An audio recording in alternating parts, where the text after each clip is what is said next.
del universo. ¿Qué cuestión sería para la humanidad que tengan razón los que piensen que somos los únicos? Porque semejante inmensidad para estar Para solos, uno solo. creo que el ser humano necesita que Claro. haya algo más. Bueno, hablando de Martín Ortega, creo que ya lo tenemos en conexión telefónica. Hola Martín, ¿estás ahí? Hola, ¿qué tal? ¿Cómo están? Sí, acá estoy. ¿Qué tal? ¿Cómo estás? Carlos y Ricardo te saludan del programa Enigmas. ¿Qué tal? ¿Cómo les va? Gracias por la invitación. Martín, ¿cómo te va? Un gusto volver a saludarte. ¿Qué tal, Ricardo? ¿Cómo andás? ¿Cómo te va? Bien, bien. Contento de que tengas unos minutos para nosotros, para poder charlar un poco. No, cómo no, es un placer. Bárbaro. Comenzamos. Vos sos físico del IAFE. Claro. Es el Instituto de Astronomía y Física del Espacio que está en Buenos Aires. Sí, y contanos un poco de tu currículum. Bueno, yo soy investigador de CONICET. En este momento me estudié física en la Universidad de Buenos Aires. Sí. En realidad me gustaba astronomía de chico. Por una cuestión de que, bueno, astronomía se estudiaba en La Plata, que física era algo afín y que también me gustaba estudiar física. Al final terminé trabajando en astrofísica, era algo que me gustaba de chico. Claro. Yo lo que hago, a lo que me dedico en este momento es a estudiar medio interestelar. Ajá. Básicamente es todo el gas y el polvo, todo lo que hay entre las estrellas. Y en particular lo que estudio son las nubes moleculares. Ajá. Las razones que en el interior de las nubes moleculares nacen las estrellas.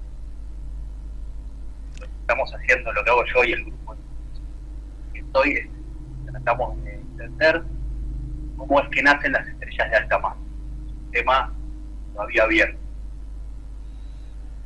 Sí, Martín, se nos corta un poquito por ahí la comunicación, no sé si por ahí estás en movimiento o algo, pero como para... A ver, espera. Ahí se escucha perfecto. Probar esto. ¿Me escuchan bien? Sí, ahí te escuchamos muy bien. Sí, pero eran los auriculares. Ah, Sí, puede puede ser, ser. puede ser. Y decime, Martín, para la gente, una estrella es algo similar a nuestro Sol. Claro, Que nuestro Sol es de segunda magnitud, tengo entendido. Digamos, lo que nosotros estudiamos son estrellas que tienen arriba de 10 masas solares. Esas son las estrellas de alta masa. Tienen 10 veces la masa del Sol. Y lo que no está claro con estas estrellas es cómo se forman, porque básicamente la idea es que necesitan juntar tanto material, Claro. que el proceso por el cual juntan ese material no está del todo claro. Entonces hay varias teorías, en particular dos principalmente, que están compitiendo para ver cuál es la que explica mejor cómo se forman estas estrellas. La realidad es que quizás están las dos teorías actuando simultáneamente, y nosotros lo que hacemos es hacemos observaciones. ¿Ahí se me escucha bien? ¿Se me escucha mejor? Sí, Perfecto. perfecto. Ya no se corta. Bueno, que mejor era el auricular nomás. Entonces lo que hacemos nosotros es somos observacionales. Ajá. O sea, hacemos observaciones con radiotelescopios. Sí. Y a partir de esas observaciones tratamos de contrastar las teorías que hay vigentes de cómo se forman las estrellas. Y te hago una pregunta. La estrella que estudias hoy en día, la más cercana o la que estás viendo últimamente, ¿a qué distancia o dónde, si se puede definir dónde, se encuentra? Sí, bueno, en este momento estamos estudiando una región de formación estelar que está más o menos a unos, son 10.000 años luz, más o menos. 10.000 años luz. Sí. ¿Son estrellas de cuánto dijiste? ¿10 masas solares o 100? Claro, en realidad todavía no, nosotros las estudiamos en una etapa en donde no está formada la estrella. Claro. Digamos, lo que estudiamos nosotros es son pequeños grumitos o fragmentos que se forman en el interior de las nubes moleculares, que tienen la suficiente densidad para colapsar gravitacionalmente y en el interior formar la estrella. Nosotros la estudiamos en la etapa que, digamos, es una protoestrella. Eso lo que quiere decir básicamente es que está juntando material, pero todavía no empezó a brillar. O sea, todavía no empezó la fusión del hidrógeno. Claro. Está en la etapa previa. Y ahí te hago una pregunta. ¿Vos lo que estudiás es lo que ves que sucedió hace cuánto? Porque hasta que la luz te llega a vos pasaría cierto tiempo, ¿no? 10.000 años. Claro, exactamente. Sí, lo que estamos viendo en este momento es algo que pasó hace 10.000 años. Que por otro lado, en la escala de tiempo en el que se dan estos procesos de formación es nada. Claro. Porque estas estrellas tardan en formarse varios cientos de miles de años o a veces algunos millones de años, dependiendo de la masa. Entonces, digamos, esos 10.000 años no cambian nada en cuanto a la escala de tiempo en el que ocurren estos procesos. Pero sí, es algo que ya pasó, estamos viendo el pasado, eso claro. Sí. Estamos viajando al pasado. Estamos viajando al pasado, exactamente. ¿Y qué método, si podés contarnos, utilizan como para definir en qué etapa están? Porque me imagino que ustedes verán como una especie de luz o algo así. Claro. O sea, lo que vemos nosotros es la radiación que está emitiendo esa protoestrella, que no viene de la, digamos, no es una radiación que venga del mismo proceso que una estrella ya encendida, ¿no? Uh-huh. La radiación que viene de una estrella ya encendida tiene que ver con la fusión del hidrógeno y eventualmente, si está más evolucionada, con algunos otros elementos. Uh-huh. Lo que vemos nosotros tiene que ver con la radiación de todos esos procesos de acreción de material, ¿no? Porque cuando se forma una estrella, mientras se está formando, lo que ocurre es que bien cerquita de la estrella hay un disco de acreción. El disco de acreción básicamente es un disco de gas y polvo o escombros, que es el que va a dar lugar a la formación de los sistemas planetarios, a los planetas. Uh-huh. Y entonces, en ese proceso de acreción, el material se calienta y calienta el gas, y entonces se producen distintos tipos de emisión. Lo que hacemos nosotros es estudiar la emisión que va en las ondas de radio y en el infrarrojo. ¿Por qué? Porque todos los otros, por ejemplo, los procesos que se generen, que emitan luz visible, como están embebidos en una nube muy densa para lo que son las densidades típicas del medio interestelar, ¿no? Que son recontra bajas para lo que estamos acostumbrados acá en la Tierra, pero no importa. Pero toda esa luz visible, por ejemplo, queda absorbida en el interior, no sale. Entonces nosotros tenemos que usar radiotelescopios o telescopios infrarrojos que nos permiten entrar en sentido figurado. En realidad sí. Lo que estamos viendo sí. Es la radiación en las ondas de radio, en el infrarrojo, que son una de las pocas que logran escapar de ese capullito de gas y polvo, digamos. Entonces básicamente es eso, usamos radiotelescopios y telescopios infrarrojos. Y por ejemplo, ¿dónde tenés un radiotelescopio de estos? Bueno, nosotros trabajamos en general bastante con radiotelescopios que están en Chile, en el norte de Chile, en el desierto de Atacama. Bueno, hasta hace un par de años íbamos a observar al lugar. Es un lugar muy lindo, es el desierto de Atacama, el telescopio está ahí y es el telescopio que se llama ASTE.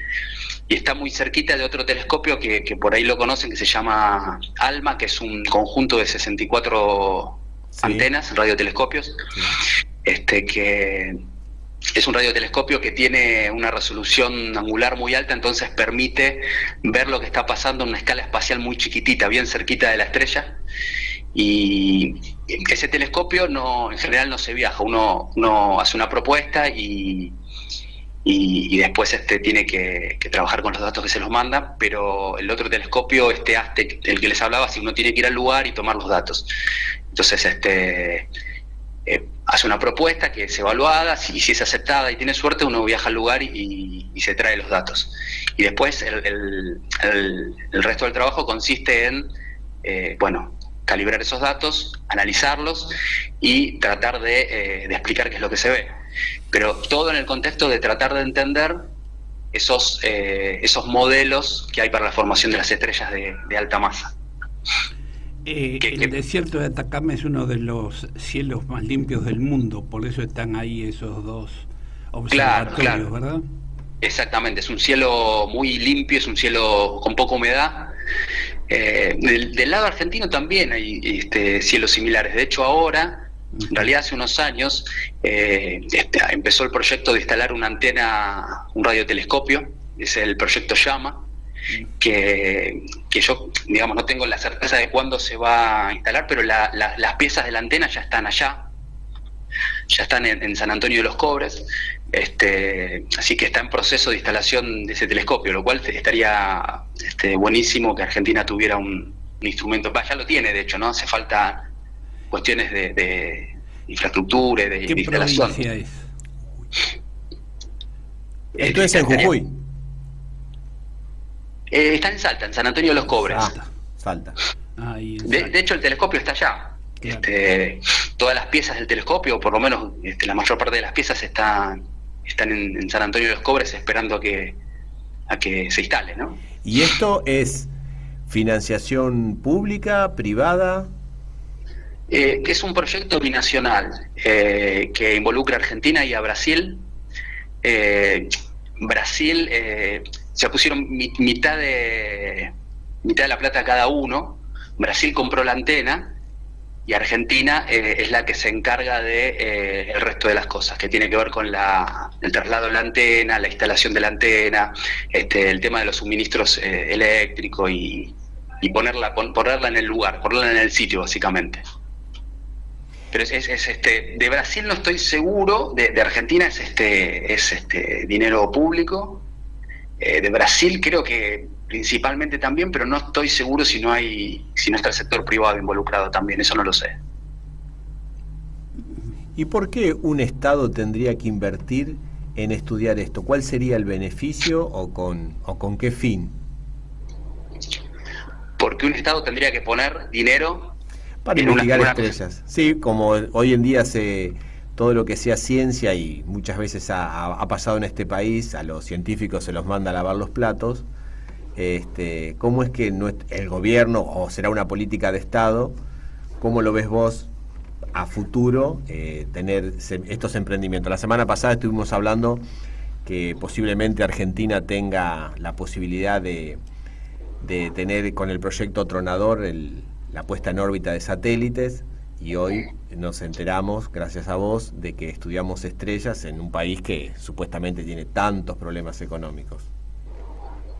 Sí, yo creo que es una buena pregunta, porque en realidad uno muchas veces se plantea cuál es la prioridad de hacer grandes inversiones en ciencia. Uh-huh.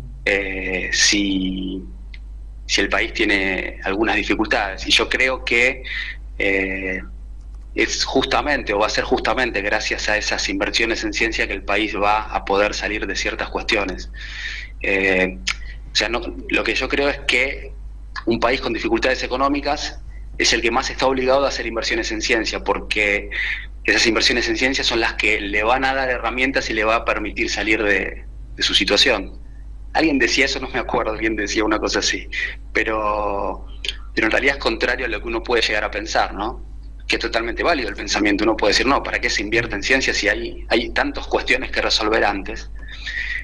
Y la verdad es que esas inversiones en ciencia son las que van a generar esas posibilidades de poder, de que un país despegue. Si uno se fija, los países a los que le va mejor son los que justamente hacen mayor inversión en ciencia, o los que empezaron a hacer mayor inversión en ciencia, ¿no? No los que menos invierten en ciencia. Ciencia significa educación también, ¿no? Porque desde la base... Por supuesto. Claro. Por supuesto, la educación es fundamental, sí, seguro. Claro. Mira, acá tenemos una pregunta de un oyente que está conectado a YouTube, de Aldo Barroso. Pregunta ¿Por qué se forma una estrella y por qué se forma un planeta? ¿Las estrellas se pueden juntar y formar un planeta o no? ¿Y solo se forman de la explosión del Big Bang inicial? Bueno, sí, en realidad, referente al Big Bang, hubo una primera generación de estrellas. Sí. Nosotros sabemos que el Sol es una estrella de al menos de segunda generación. ¿Y por qué lo sabemos? Bueno, lo sabemos por la composición. Las primeras estrellas tenían una composición que era básicamente hidrógeno. Por supuesto, digamos, y yo cuando digo hidrógeno no me refiero a que el átomo está enterito, sino que el interior es un plasma, ¿no? Es un plasma caliente, con lo cual los protones y los electrones están sueltos, pero básicamente eran protones y electrones las primeras estrellas. Y las estrellas de segunda generación o tercera generación, como el Sol, son estrellas que se formaron a partir de la explosión de una supernova. Y entonces en esa explosión de la supernova, la nube que quedó del remanente de supernova tenía otra composición, con elementos más pesados, ¿no? Tenía carbono, tenía oxígeno, nitrógeno, bueno, y otros más. Entonces, cuando uno ve estrellas de esta segunda o tercera generación, ve que tienen esa composición química diferente, ¿no? No son solo hidrógeno. Ahora, cuando se forma una estrella, la estrella se forma en esos grumitos que son básicamente zonas de mayor densidad dentro de una nube molecular. Entonces, ese proceso lleva un tiempo que puede durar inclusive hasta varios millones de años. Si la estrella es de baja masa, si la estrella es de alta masa, se forma antes. Y lo que va pasando es que ese disco de acreción del que les hablaba antes, que es literalmente un disco alrededor de la estrella, del cual la estrella o la protoestrella va sacando material, cuando la estrella se prende, la radiación de la estrella empieza a barrer todo ese material que tenía alrededor. Entonces, las zonas de menor densidad son barridas. Y las zonas del disco de acreción que lograron juntar suficiente densidad son las que van a dar lugar a los planetas, que van a estar girando en torno a la estrella. Entonces, los planetas se forman en torno a esas protoestrellas, después de un determinado tiempo. Ajá. Quiere decir que en nuestro sistema solar, los planetas se formaron después del Sol, gracias al Sol. Se formaron junto al Sol, digamos. Básicamente, para los tiempos de formación de estas cosas, uno puede decir que se forman en simultáneo. En simultáneo. Pero digamos, el sistema planetario, un sistema planetario como el nuestro, parecido al nuestro, queda como resultado de que la estrella se prendió y barrió todos esos, digamos, escombros, llamémoslo escombros o gas o material remanente, y dejó solamente los planetas girando. Te hago una consulta. Sí. Proceso que vos nos contás de formación de estrellas y de planetas es algo que constantemente se está dando en el universo, que es como algo vivo, digamos, nacen estrellas, mueren estrellas constantemente. Totalmente, permanentemente.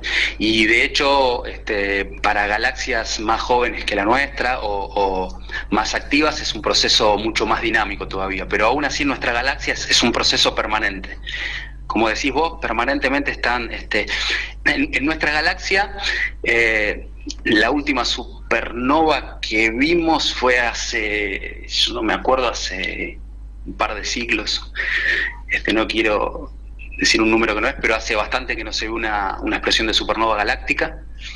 En teoría se esperaría una por siglo, una cada 2 siglos, pero el tema de la formación estelar sí es permanente. Por ejemplo, un lugar cercano de formación estelar es la nebulosa de Orión. Es un lugar muy activo en formación estelar.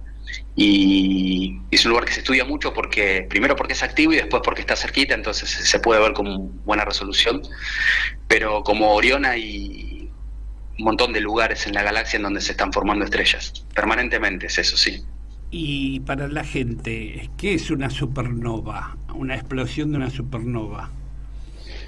Y una supernova es cuando una estrella de alta masa, que son estrellas de arriba de 10 masas solares, agota su combustible, porque, a ver, básicamente la estrella se sostiene en un equilibrio que involucra la presión gravitatoria que tiende a hacer que la estrella vaya hacia adentro con la energía térmica, que básicamente es la fusión del hidrógeno, es la que le da esa energía para sostener gravitacionalmente a la estrella, y la estrella se va manteniendo así. Ahora, ¿qué quiere decir? Que de una estrella se forma la otra estrella después de la supernova. Es que la supernova, más que una estrella, es el proceso de explosión cuando la estrella ya agotó su combustible nuclear y no puede sostener el peso gravitatorio, claro, el colapso gravitatorio. En ese momento lo que se dio es que desde el hidrógeno fue quemando varios elementos, ¿sí? Entonces, en ese momento la estrella tiene un núcleo de material, un núcleo de hierro. Entonces las capas externas no pueden ser sostenidas gravitacionalmente y caen sobre ese núcleo más denso. Quiere decir que nuestro Sol va a ser una supernova el día de mañana. Bueno, en realidad nuestro Sol, como es una estrella de baja masa, sí, va a tener un final más tranquilo. Claro. Va a ir liberando las capas externas de la atmósfera de forma más tranquila, y lo que va a terminar quedando es, de la muerte del Sol, es una nebulosa planetaria, que es, digamos, es una versión mucho más tranquila de lo que es una explosión de supernova, porque es la liberación paulatina de las capas externas, y en el centro va a quedar una enana blanca, que es un objeto compacto, que es lo que queda después de que se agotó básicamente el combustible nuclear. O sea, el Sol no va a terminar como supernova, va a terminar como una enana blanca, pasando previamente por una fase de gigante roja en la que se va a expandir, no sé si hasta la órbita de la Tierra o de Marte, no me acuerdo, pero va a ser algo más tranquilo la muerte del Sol. ¿Se puede formar una estrella dentro de nuestro sistema solar que podría alterar toda nuestra galaxia? Otra pregunta. Perdóname, se cortó, no te escuché. Digo, si podría formarse una estrella dentro de nuestro sistema solar que podría llegar a alterar toda nuestra galaxia. Es otra pregunta. En principio lo que va a pasar con nuestro sistema solar es, una vez que el Sol llegue digamos que el Sol agote su combustible, se va a apagar de esta manera tranquila y se va a enfriar. En ese momento. Claro, se va a enfriar todo el sistema solar. Y digamos, lo que sí puede ocurrir es cuando uno tiene un sistema planetario con una estrella de alta masa, la explosión de esa supernova sí genera las condiciones para que nazcan nuevas estrellas cerquita. O sea, la estrella explota y genera regiones de densidad, nubes moleculares alrededor, y entonces esa explosión de la supernova puede generar la formación de nuevas estrellas. Pero en el caso de nuestro sistema solar, lo que va a pasar es que va a quedar frío, algo frío, digamos, sin otra estrella. ¿Proceso que nosotros, como especie humana, no veríamos o sí? No, digamos, se cree que eso va a pasar dentro de 5.000 millones de años, más o menos. Hay que ver dónde estamos nosotros, ¿no? Bueno, nosotros no, sino en general los humanos. Claro, estará la raza humana. La especie humana hay que ver en ese momento qué fue lo que hicimos, si seguimos existiendo como especie, ¿no? Pero para ese momento me imagino que probablemente hayamos dejado el sistema solar. Y cambiamos de tema. El Oumuamua, ¿lo pronuncié bien? Hablando de dejar el sistema solar. Hablando de dejar, sí, tal cual. Sí, el Oumuamua, sí. ¿Y qué pensás o qué pudieron descubrir o qué dice la comunidad científica sobre esto? Y digamos, la verdad que cuando me enteré del tema me interesó mucho, me pareció súper interesante, y me acuerdo que me puse a ver de qué se trataba y me metí en su momento en las discusiones científicas que se dieron a partir del descubrimiento, sí, porque, digamos, me llamaron la atención. Yo no sé, seguramente ustedes ya hablaron y los oyentes ya han escuchado algo de eso, así que no sé qué contarles para no aburrirlos, Pero a mí en particular lo que me llamó la atención, bueno, obviamente la explicación de Avi Loeb es la que más resonó. Sí. Una explicación totalmente sacada de contexto dentro de lo que estamos acostumbrados a escuchar en ciencia. Claro. Es cierto que él es uno de esos tipos que él fue el director del departamento de astrofísica de la Universidad de Harvard, es multipremiado, tiene como 800 publicaciones. O sea, el tipo tiene espalda para decir lo que está diciendo. Claro, Tiene se la banca, como decimos nosotros. Exactamente, tiene espalda. No es que soy yo diciéndolo y haciendo unas cuentas. Es un tipo que tiene su trayectoria. Así que eso hizo que me interesara y lo escuchara. Y lo que me llamó la atención es cómo se dio la discusión. Sí. En cuanto a la interpretación de lo que era, ¿no? Porque, bueno, seguro ustedes ya contaron un poquito de qué se trata. Sí. Creo que lo descubrieron en octubre del 2017. Sí. Desde Hawái. Vos contabas antes lo que quería decir Oumuamua. Sí. Y lo raro de este objeto es la morfología. Tiene una morfología atípica. O sea, un tamaño de 200 metros, pero que tiene una relación de tamaño 1:5, 1:10. Entonces lo que me interesaba, una cosa interesante para ver de esta cuestión es que cuando uno ve esas imágenes en las notas, parece como una foto del objeto, y la realidad es que el objeto se detectó, es un objeto muy chiquito, está muy lejos, entonces básicamente uno tiene que pensar que se detectó como un puntito de luz, básicamente, ¿no? Entonces, lo primero que interesa es cómo fue cómo es posible sacar esa relación de tamaños. Y bueno, lo que hicieron, por ejemplo, es, cuando uno observa este tipo de objetos, en general, todos los objetos rotan. Entonces, en esa rotación, cambia el brillo. Y ese cambio de brillo, en función de la rotación, fue lo que les permitió determinar ese tamaño típico, ¿no? Que lo dibujan como una forma como un cigarro, algunos más aplanados, qué sé yo. Sí, algo alargado. Claro, eso de por sí ya es extraño, no es lo común. Claro. Y después otra cosa extraña, y lo más interesante, es que, bueno, tenía una órbita hiperbólica, o sea, una órbita abierta, no ligada. Venía de afuera del sistema solar. Claro, venía de otro sistema solar. Exactamente, venía de otro sistema solar. De hecho, fue el primer objeto que se detectó. Sí. Externo. Claro. Pero lo interesante fue la explicación que dio Avi Loeb, porque claro que cuando uno piensa qué fue lo que llevó lo que lo llevó a dar esta explicación, sí. Lo primero que hay que tener en cuenta es que los datos no son muy abundantes, ¿no? Eso es lo primero. Es un objeto que pasó por el sistema solar. Sí. Y si bien despertó mucho interés y se lo observó, los datos son limitados, ¿no? Entonces, lo primero que se pensó era en un asteroide de otro sistema solar. Pero lo raro fue que este cuerpo hizo en su órbita, de hecho cuando se estaba yendo el sistema solar, tuvo una aceleración. Sí. Tuvo una aceleración que no se puede explicar a través de... No se podía explicar, la aceleración que se observó no se podía explicar a través de una cuestión gravitatoria. Entonces se pensó en un cometa, porque a veces los cometas hacen eso, los cometas sufren aceleraciones a veces cuando se están alejando del Sol, claro, en sus órbitas, que tienen que ver con que se evaporaron gases o hielos de la superficie, o a veces inclusive de un poco más adentro, y esa evaporación de gases le genera impulsos y lo acelera.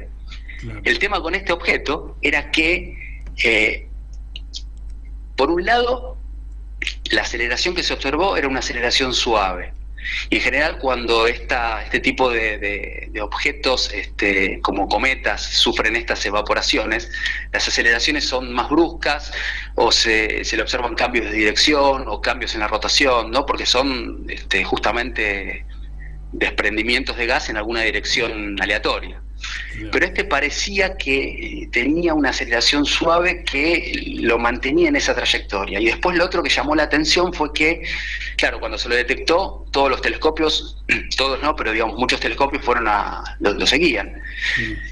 Y lo que no se vio en esa aceleración no se detectó ese gas, ¿no? No se detectó un gas. Claro. Era lo que se pensaba, lo que se espera cuando un cometa sufre Que una podría aceleración a haber medida que sido se lo que le daba el impulso. Claro, no se lo vio. Digamos, también es cierto que no se lo haya visto no quiere decir que no haya estado, que no haya existido, pero lo concreto es que no se lo vio, no se lo detectó. Entonces, cuando surgió la publicación de Avi Loeb, o sea, él publicó un trabajo que es interesante leerlo. Yo en su momento lo miré. Es un trabajo muy riguroso, obviamente, con un montón de cuentas, y aunque sea al que le interesa vale la pena mirarlo. Sí. Claro, obviamente no cayó bien en general a la comunidad astronómica, porque Claro. era una explicación que no suele caer bien. Entonces empezaron varios grupos a tratar de, con los mismos datos, aplicar. Una cosa interesante es que la explicación de Loeb puede parecer loca o no, pero la verdad es que se ajusta perfectamente a los datos observados, ¿no? Es una explicación posible. Claro. Es una explicación posible. Entonces aparecieron un montón de grupos a tratar de explicar las observaciones de otra manera. Y apareció un grupo que también publicó un trabajo que empezó a decir que en realidad lo que estábamos viendo era un iceberg interestelar. O sea, de algún sistema planetario relativamente cercano se desprendió esta especie de roca de hielo, pero hielo de hidrógeno, ¿no? Hidrógeno molecular, que llegó hasta nuestro sistema solar, hizo la trayectoria que vimos y después se fue. ¿Y cuál es la ventaja de decir que era una roca de hidrógeno molecular, un hielo de hidrógeno molecular? Que el hidrógeno molecular es difícil no se ve. Entonces, si justamente cuando se estaba alejando desprendió esta evaporación de gases de hidrógeno, es consistente con que ningún telescopio lo haya visto. Entonces, listo, es eso, dijeron. Es un iceberg de hidrógeno molecular que se evaporó parcialmente cuando se estaba yendo, eso le produjo una aceleración y no lo vimos porque el hidrógeno molecular no se detecta, o por lo menos en las condiciones frías no se detecta. Bien, genial, perfecto, ahí quedó. Pero Avi Loeb no se quedó contento, y entonces volvió a publicar un artículo en donde básicamente lo que hacía era decir, bueno, a partir de la trayectoria y la velocidad de este objeto, estimó de dónde podía venir, ¿no? Tenía que ser un sistema estelar joven, en formación. Y entonces, a partir de la velocidad y de dónde suponía que venía, estimó el tiempo que tendría que haber estado viajando por el medio interestelar, o sea, entre las estrellas, hasta llegar a nuestro sistema solar. Sí. Y entonces lo que terminó concluyendo es que era imposible, porque que una roca de hidrógeno, un hielo de hidrógeno molecular llegara hasta nuestro sistema solar, porque el tiempo en el que viaja ese hielo por el medio interestelar sufre la radiación del medio interestelar, que dependiendo de las estrellas que haya, pero hay zonas en donde son muy intensas esa radiación, y tendría que haber evaporado. La conclusión de él fue que si venía de donde él creía que venía, el tiempo que había estado viajando, no podría haber llegado hidrógeno molecular congelado a nuestro sistema solar. Perfecto. Entonces, de esta manera él descartaba la hipótesis de que era un iceberg de hidrógeno molecular. Y yo te hago una pregunta.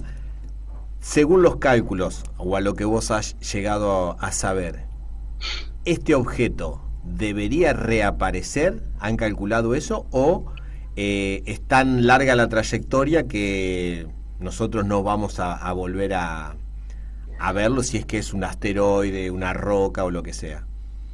Bueno, sí, efectivamente fue un objeto natural. Es un objeto que tuvo una órbita abierta, quiere decir que no está ligado al Sol, o sea que así como entró se fue y ya está, y no lo vamos a volver a ver. Probablemente ahora si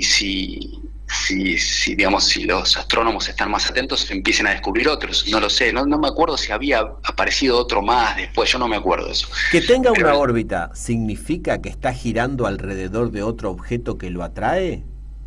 Y en realidad, si la órbita es cerrada, sí. Uno tiene órbitas cerradas y órbitas abiertas, ¿no? Las órbitas cerradas, la de los planetas, asteroides, cometas, son órbitas ligadas. a la estrella, al Sol.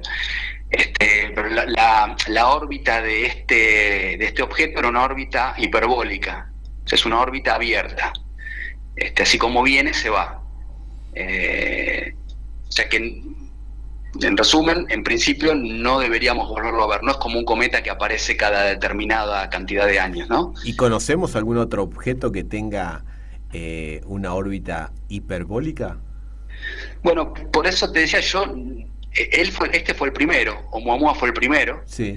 Yo tengo el recuerdo, pero no estoy seguro, no sé si después se hablaba de otro posible, eso no lo sé, no estoy seguro. O sea, en principio la certeza que tengo es que este es el único, o fue el primero, y no sé si había otro que había aparecido, pero no, fue toda una novedad por eso. Y además de ser novedoso, porque era el primer visitante interestelar, ¿no? Además de eso, las cosas que hizo, hay que admitir que hizo cosas raras. A ver. Eso que les contaba, digamos, ¿no? Sí. Esa forma particular que tenía. Después también hay astrónomos que salieron a decir, bueno, no, pará, en el cinturón de Kuiper hay objetos parecidos, objetos irregulares, porque uno cuando piensa en un asteroide piensa en algo más más regular, ¿no? Una forma que tiende a ser, no esférica, pero que tiende a ser, digamos que la relación de los tamaños no es tan forma de cigarro como se le atribuyó a ¿no? Entonces ya la forma era típica y bueno, de dónde venía era típico, y el comportamiento con esta aceleración, con Avi Loeb terminó, las cuentas que él terminó haciendo, terminó concluyendo que el objeto era compatible con una vela solar, ¿no? Sí, ¿Por qué? escuché. Porque él decía que en función de sus cuentas y todo, él decía que la aceleración del objeto había tenido que ver con el viento solar.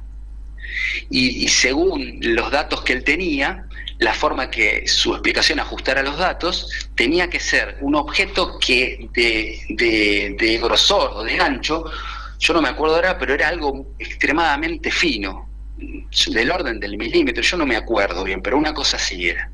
Entonces, claro, si efectivamente estamos hablando de una cosa, de un objeto cuyo grosor es de 1 milímetro, estamos hablando de algo artificial, no puede ser algo natural. Las probabilidades de que se forme algo natural de ese grosor son bajísimas. Y entonces él decía que, claro, que era algo extremadamente fino, que había sido empujado por la radiación solar, y entonces terminó concluyendo que una posibilidad, hay que tener en cuenta siempre eso, es una posibilidad, ¿no? Claro. Él decía que una posibilidad es que haya sido un objeto artificial de otra civilización, lo cual es interesante. A mí me parece que, más allá de que él tenga razón o no, me parece que es interesante, a mí por lo menos me atrajo esa posibilidad, y es interesante que se discuten esos temas. Me parece que él puede estar equivocado o no, pero el trabajo de él es científico, es un trabajo científico, Claro. en donde tiene unos datos e intenta explicarlos y los explica, ¿no? Que sea más o menos probable es otra cuestión, ¿Y qué pasaría si mañana o pasado aparece imprevistamente otro objeto? ¿Sería también revolucionario que aparezca, así como apareció imprevistamente, que aparezca otro? No digo que confirmaría lo que él piensa, pero cambiaría la manera de pensar por ahí de muchos. Yo creo que por lo pronto estaría bueno, porque sería, digamos, nos daría la posibilidad de ver con más tiempo y de ver con más datos otro objeto similar. O sea, cuantos más objetos de estos aparezcan, más probabilidades tenemos de entender efectivamente qué son. Para mí lo raro es, digamos, lo raro, digamos, lo extremadamente novedoso es eso, que sea un objeto de afuera, que sea un objeto extrasolar, ¿no? Sí. Eso es raro. Por eso digo, yo no sé si no apareció otro, eso tendría que buscarlo. Yo no me acuerdo, por eso no quiero confirmar eso, pero me parece que había aparecido otro. Sería buenísimo, estaría buenísimo eso. Estaría buenísimo. Y quizás también ocurre que al haber visto este objeto empiecen a estar más atentos a este tipo de... Claro, a eso iba. Creo que hay que estar más atentos. Acá un amigo, Christian Rowe, dice que el profesor Loeb deberíamos ver un objeto parecido con la misma órbita detectar cada 1 a 3 años, así que hay que estar atento. Claro, puede ser. Esa información no la tenía, pero Puede ser. Pero puede ser. Quizás lo que está claro es que sabemos poco. Hay que estar con la mente abierta. Sí. Eso es lo que pienso yo. Y eso es bueno para que los científicos nos digan eso. Acá Christian Rowe, el mismo, pregunta si el telescopio Hubble de la NASA ha descubierto que algunas estrellas moribundas o enanas blancas cuentan con un sistema anti-envejecimiento nunca antes visto. ¿Qué opinas de eso? ¿Sabes algo? ¿Escuchaste algo? Nada. No, la verdad que no, nunca no digo que no exista, que no sea, digo que nunca leí nada de eso, no. Perfecto. No lo sé. Acá, buscando un poquito, dicen que aparentemente hubo o hay otro objeto que lo denominaron Borisov. Puede ser, claro. A mí me sonaba que, digamos, después de Oumuamua hubo otro, sí, no lo sé. Pero sí, puede ser eso, sí. Sí, estoy mirando una página de la BBC y dice, bueno, que hay una posibilidad y muestran algunas diferencias, pero bueno, no generó tanto ruido como el anterior, como el ¿no? otro. Pero está bien, lo que dice Ivy Loeb, está bien, quizás no se pueda comprobar, como tampoco se pueda comprobar lo contrario, de que es un asteroide. No, pero que es diferente, es diferente. Estamos en la misma, pero por lo menos lo estaba diciendo un físico, o sea que armó un grupo, Ivy Loeb, de científicos para estudiar estos fenómenos, ¿no? De objetos extraños o no identificados, a los que llamamos OVNI. Armó un grupo de varios científicos que van a comenzar a investigar científicamente todos los objetos extraños o no identificados, que los llamamos OVNIs, a ver qué hay de verdad en eso, ¿no? ¿Qué se puede determinar? A ver, que sea lo que sea, pero que se determine qué es. Bueno, él escribió un libro, me parece, a raíz de... Sí, yo tengo el título, acá es un título largo. Extraterrestres, la humanidad ante el primer signo de vida inteligente más allá de la Tierra. Claro. Y bueno, se está vendiendo en Mercado Libre. Sí, yo el otro día lo estuve mirando. Yo estaba indeciso si comprármelo, porque es interesante. A mí me parece que lo importante es, desde mi punto de vista, no cerrarse a ninguna posibilidad. Perfecto. Digamos, por ejemplo, en este caso concreto del que estábamos charlando, me parece que lo que hay que tener, como decían ustedes, quizás en particular por ahora, en este objeto no se puede determinar qué fue lo que era, no se puede determinar lo que era, pero hay que tener presente que si bien es una especulación que encaja con los datos observacionales. Claro. Entonces, digamos que puede aparecer una hipótesis rara, sí, no quiere decir que no sea científica, claro, ¿no?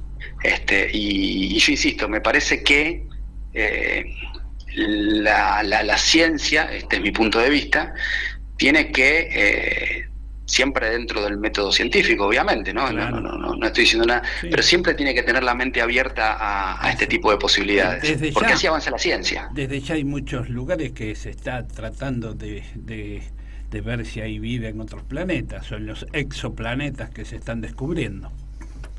Bueno, claro, por ejemplo, sí, se buscan condiciones de habitabilidad en planetas extrasolares, claro, sí.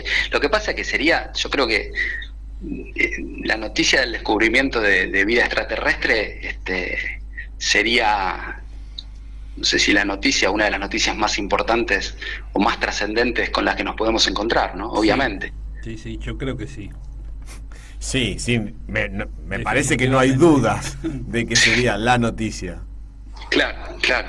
Por eso, qué sé yo, me parece que hay que estar con la mente abierta y no estar cerrado. Yo los escuchaba hablar a ustedes al principio, claro, en principio lo que puede decir es, sería raro que no existan otras civilizaciones, pero también es cierto que las distancias son tan grandes, claro, que también pero qué sé yo, no lo sé, porque uno está analizando, uno está pensando en términos humanos. Exactamente, uno está pensando la realidad en términos humanos, en lo que sabemos, pero lo que sabemos es poco. Claro. Entonces, existe la posibilidad de que cada alguno lo pueda haya encontrado el secreto de alguna manera. Exactamente. Martín, te agradecemos mucho el tiempo, se nos fue la hora, pero muy interesante, y desde ya gracias por recibir nuestro llamado y nuestra nota. Así que para nosotros ha sido muy interesante. Bueno, gracias por la invitación y como siempre, cuando quieran, volvemos a charlar. ¿Cómo no? Bueno, Martín, quedamos así como habíamos hablado, así que en algún momento te vamos a estar llamando por algún otro tema, y te agradecemos mucho la amabilidad por abrirte a comentar estos temas que muchos no les gusta o no tienen ganas de hacerlo público, ¿no? Prefieren hablarlo en privado, en un café, pero no en una radio. Bueno, encantado.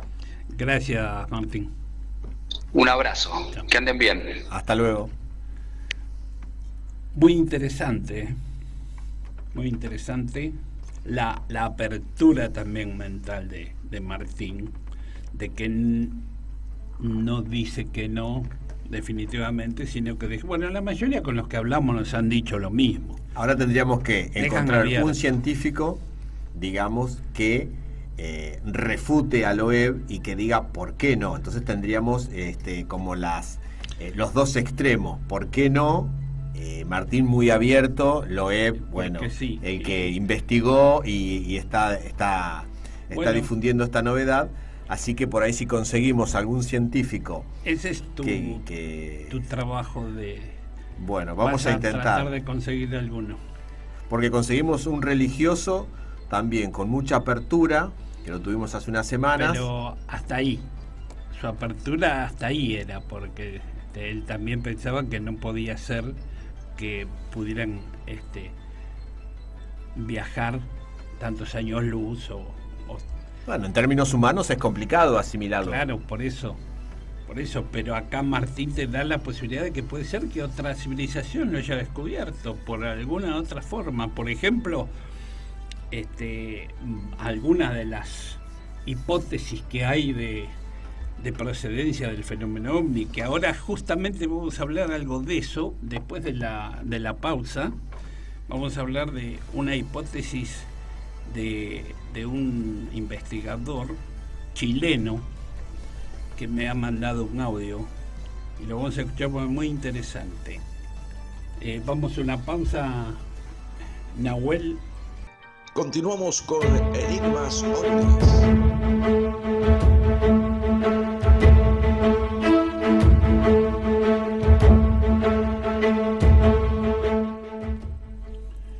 Acá estamos nuevamente. Bueno, interesante la charla con Martín Ortega, físico del IAF.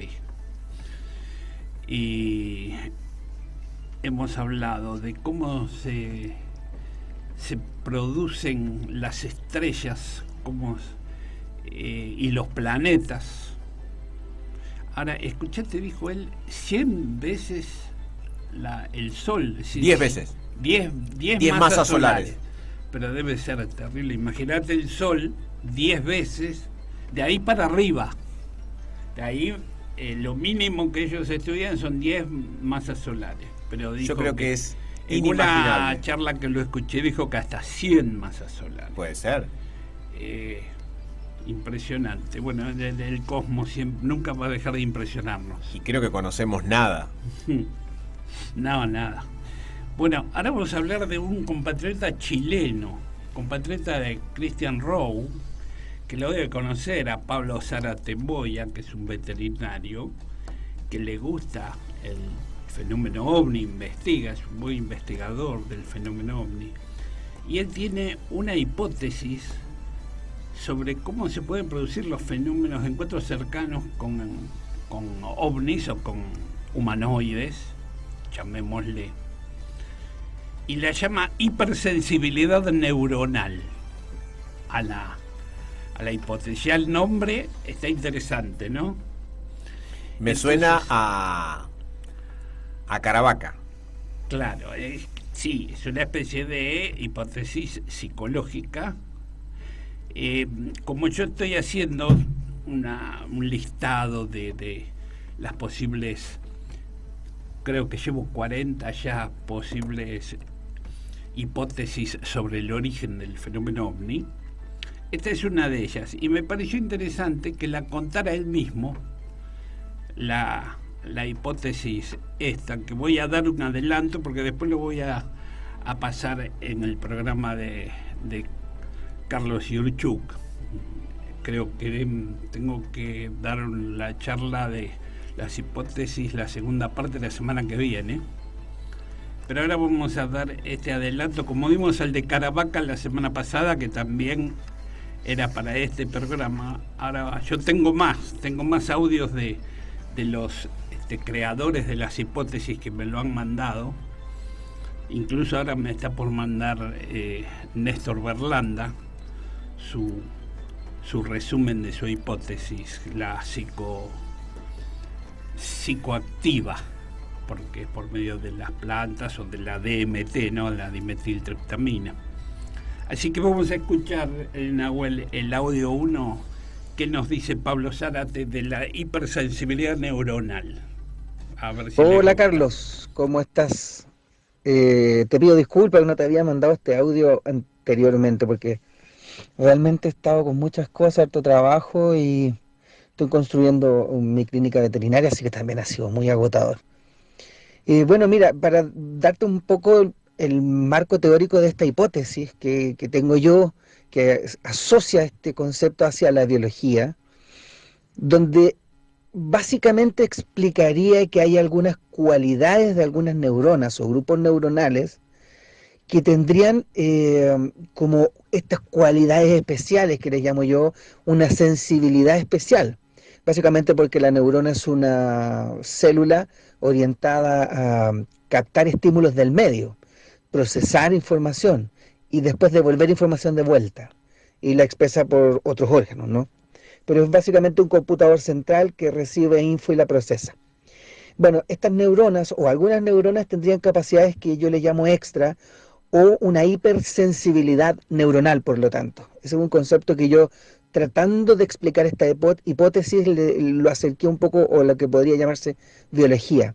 Es decir, algunas de estas estructuras, algunas de estas células tendrían la capacidad de captar cosas, información que estarían en planos de la realidad diferentes o que nosotros no captamos en condiciones basales o en condiciones normales, y de ahí sacarían información especial, algunas porciones al menos de esa información, es decir, podrían acceder, por lo tanto, a través de esta hipersensibilidad, a lo que llamaríamos otras dimensiones. Que en el fondo los físicos teóricos actuales que hablan de la mecánica cuántica lo están intuyendo a través de este conjunto de teorías que le llaman mecánica cuántica. Por lo tanto, si las neuronas tienen esa capacidad que todavía no comprendemos, pueden sacar información desde ahí, de estas dimensiones que nos rodean, de este multiverso dimensional. Y ahí podría explicarse que algunas personas en algunos momentos vean lo que llaman fantasmas, lo que dice que hablan con los muertos, lo que dicen que sueñan cosas premonitorias, o incluso el fenómeno ovni. ¿Y por qué digo el fenómeno ovni? Porque si estos seres existen, en primer lugar, y segundo, nos estuvieran visitando, podrían manejar perfectamente el movimiento desde estas dimensiones a la nuestra y viceversa.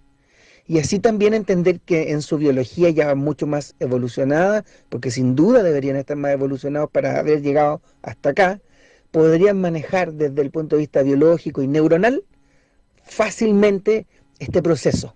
Por lo tanto, ellos podrían mover incluso la materia a través de las neuronas, porque una de las cualidades que creo yo que tendrían estas neuronas hipersensibles es de manejar la materia, es decir, tener la capacidad de mover partículas primordiales como los quarks o taquiones, estas partículas subatómicas, van cambiando la composición, por lo tanto, de los átomos y así las moléculas, por lo tanto cambian la materia.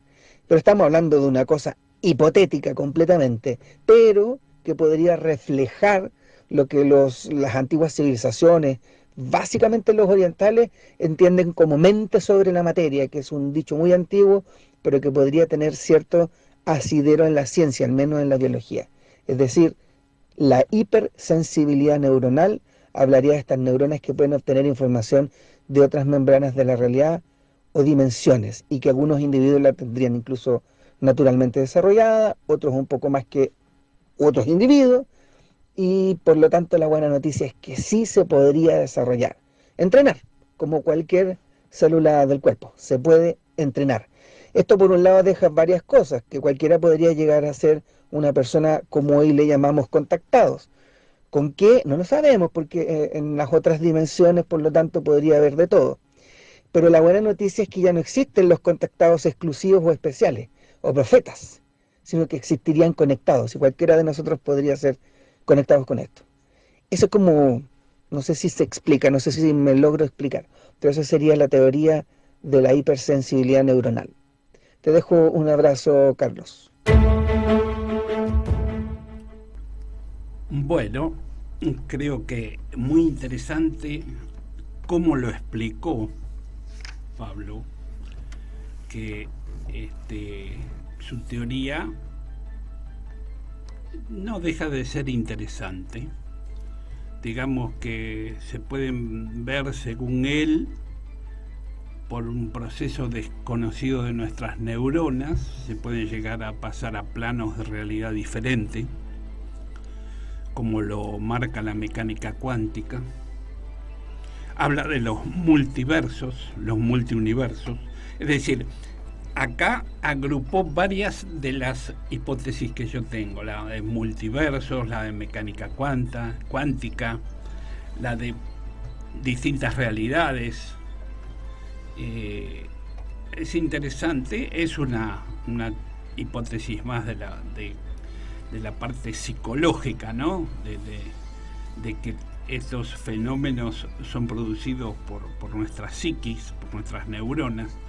Como dijo también que se pueden llegar a ver fantasmas o hablar con los muertos o ver los mismos ovni o humanoides, o hasta hacer un cambio en la materia por medio de estas neuronas, o sea, los fenómenos paranormales, o ver los gnomos. Es decir, en verdad agrupó varias de las hipótesis, que en verdad se pueden llegar a agrupar, porque quizás varias hipótesis se puedan formar en una sola, o que una hipótesis abarque varios planos, ¿no? Varios planos de realidad. Pero es muy interesante que no es muy conocida esta hipótesis, más conocida la de Néstor Berlanda, que él habla algo similar, porque Néstor habla de la dimetiltriptamina, que es una hormona que nosotros tenemos y que cuando se intensifica la cantidad de dimetiltriptamina que tenemos en nuestro cerebro, podemos llegar a realizar estos fenómenos. Como dijo Pablo Zarate, cualquiera puede ser un contactado si es que logra este tipo de adiestramiento con la mente, ¿no? Pero bueno, es interesante, quizás mucha gente que no lo sabe lo puede lograr y le puede pasar, pero punto y aparte, para mí esto puede ser una parte del fenómeno. Claro, son hipótesis. Son hipótesis, una parte. Puede ser que un 10%, un 20% pueda hacer esta hipótesis, ponele. El tema también es que nos estamos manejando con terminología científica, hipótesis, teoría, que hay una pequeña diferencia hasta que se convierta en una ley. Habría que demostrarlo, y esto es, digamos, no sé cómo llegamos a demostrar algo tan fino. La tesis y la demostración, pero ¿por qué digo que puede ser un 10 o un 20%? Porque aparentemente el fenómeno ovni deja huellas, y esas huellas pueden ser producidas por nuestra mente, por nuestra psiquis, por nuestras neuronas, por nuestra dimetiltriptamina. No lo sé eso, porque también acá entra la teoría de Caravaca, ¿no? Yo creo que estas son teorías psicológicas que pueden llevar a tener algún tipo de realidad cuando son, como me dijo Néstor Berlanda, cuando pueden ser fenómenos del tercer tipo, es decir, cuando te encontrás con humanoides. ¿Por qué? Porque puede ser que tu mente los pueda estar creando. Bueno, pero ¿y las huellas? O cuando aparece la nave, que tenemos testigos que nos dijeron que vieron la nave y les creemos. Que si hoy hay tiempo voy a contar algo más del caso Cutralcó, en donde una persona vio la nave a pocos metros de distancia y nos las describió perfectamente. Entonces, yo no creo que eso haya podido ser producto de la mente de ellos, porque fueron muchos testigos y además la nave después se fue, levantó, se puso en otro lado, estaba a metros del suelo, se movía, producía viento, producía ráfagas de viento. Hay fenómenos físicos que están producidos por esto, por este, como lo llamamos nosotros, esta mente no humana, o acá hay una inteligencia no humana, que no sabemos si es extraterrestre o no, pero es una inteligencia no humana que está detrás del fenómeno, que algún día sabremos quizás con certeza qué es esta inteligencia, o de dónde sale, de dónde proviene. Claro, no, bueno, definir como no humana no sé, porque por ahí, como explican muchos, hay tanta tecnología avanzada que no se difunde, que puede haber gobiernos que estén muy avanzados y nosotros no llegamos a... Si en el año 80 a vos te decían que se iba a poder transmitir, no sé, un audio por un teléfono o una imagen, como se hace hoy en día, nadie hubiese aceptado. Claro. Pero, ¿sabés qué pasa con eso? Sí. El fenómeno ovni hace mucho tiempo que se ve y que se denuncia. Es decir, el estudio contemporáneo o la investigación contemporánea comenzó en el año 47. Sí. Pero ya antes había denuncias de haber visto objetos no identificados en los cielos. Jacques Vallée hizo una recopilación en un libro de los años 1800, 1700, 1600. Ahí no teníamos tecnología, no existía. Y eso es lo que derriba un poco esto de que sea tecnología terrestre. Pero está dentro de las 40 hipótesis, lo mismo que está la del mito. Que si es un mito, se terminan todas las hipótesis. Si es un mito, es algo que no existe, es algo que está inventado o que pertenece a la mitología. Bueno, si yo me pongo en refutador, te digo que del año 1600, 1700 me gustaría ver, soy científico, me gustaría ver las pruebas.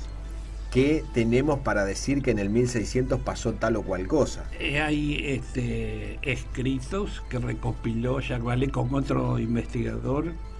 Yo lo tengo el libro. Bueno, fíjate lo que le pasa a este científico, a Viloev. Sí. Lo están viendo todos, igual lo refutan, por más que dice que con un telescopio lo están viendo. Sí. Bueno, casualmente acá Christian Rowe dice algo que es interesante, que el proyecto de Viloev se llama Galileo, proyecto Galileo. Intentan descubrir con telescopios de última generación fenómenos aéreos anómalos, los que los actuales telescopios no están diseñados para eso. Y eso sí, yo lo sabía. ¿Por qué? Porque los telescopios de hoy día quizás no puedan observar estos objetos o no los pueda definir. Entonces están probando con unos telescopios de alta generación para ver y detectar este tipo de objetos. Porque alguna vez un astrónomo nos dijo, no podemos ver otra cosa que no sea lo que nosotros tenemos que ver, que son los planetas. Quizás no estén preparados para ver más acá. Yo creo que cuando, por ejemplo, Martín nos dice, imagínense que estamos viendo algo que pasó hace 10.000 años, porque la luz tarda ese tiempo en llegar. Ya, ponernos a pensar en esa idea es muy complicado. Sí. Es muy complicado pensar que la luz tarda tantos años y que estamos viendo algo que pasó hace 10.000 años, porque está 10.000 años luz. Es filosofía pura, creo eso, más que ciencia y filosofía. Poder Y por 10.000 años esa luz sigue estando, porque O sea, fue un viaje al pasado. En ese lugar ya hay otra cosa. ¿Y? Claro, quizás hay otra ahora. Bueno, Christian Roth dice, el doctor Vallée nunca se ha cerrado ninguna tesis, es verdad. Y es uno de los que comenzó con las primeras hipótesis y además poniéndose en contra de muchos, diciendo que la extraterrestre no llega a determinar en su conjunto el fenómeno ovni. Claro. Porque dice que así baje un ovni en la esquina, en la plaza, eso no nos va a sacar todas las dudas que tenemos sobre el fenómeno. Así que es más complejo, que la suma de las partes es mayor que su totalidad, diríamos. Y dice que hasta dentro de sus hipótesis está el de un planeta en otro plano y es 5 minutos más adelantado que el nuestro. Y que ahí se podría extraer el mismo tipo humanoide. Sí, hay infinidad de teorías. Puede ser que haya otro planeta en otro plano y que incluso estén al lado nuestro, pero no físicamente, en otra dimensión, y que no los vemos. Yo conozco gente que me ha dicho, yo acá estoy viendo personas, dice, que están alrededor nuestro, en los cafés ufológicos que había hecho y que hacía, que iba, había gente que decía que veía seres al lado nuestro. No sé si qué es lo que están viendo, porque también está eso, qué es lo que ven. Porque dicen, no, porque alguien me dice, yo me comunico con los extraterrestres. ¿Cómo sé que son extraterrestres? ¿Cómo sabes que son extraterrestres? Claro, una manera de definir algo que no es habitual. No es habitual, pero pueden ser espíritus, cualquier otro tipo. Bueno, acá está también que había entrado María Paula Moody. También, hola, ¿qué tal? No la saludé, pero bueno, acá me dice, ¿ha escuchado hablar de los guardianes del umbral?